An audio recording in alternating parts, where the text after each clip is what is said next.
Alam mo bang malas na malas ang pagtatali ng pusa? Meron ba kayong pusa? Abay dapat pinapakawalan mo lamang ang pusa na yan.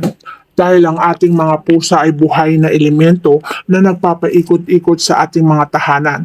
Sila ang nagtatanggal ng negatibong enerhiya. Ngunit paano na lamang kung sila ay tinatali mo at ikinukulong mo?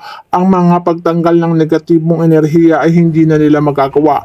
Kaya naman patuloy pasok ng negatibong enerhiya sa iyong tahanan. At pag nagpatuloy ang pasok ng negatibong enerhiya sa iyong tahanan, kasunod nito ay kamalasan.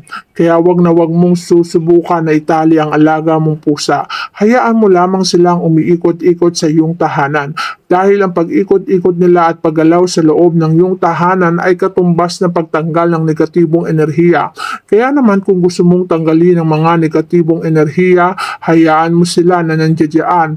Hayaan mo silang nakakawala. Hayaan mo silang gumagalaw sa tahanan mo. Ang isang malayang pusa ay katumbas na isang magandang buhay na kakaharapin. Magandang blessing na papasok sa tahanan. Kaya naman kung ayaw mong malasin, wag na wag mong itatali ang iyong alagang pusa dahil ang katumbas nito ay kamalasan at ayaw naman natin na ikaw ay malasin.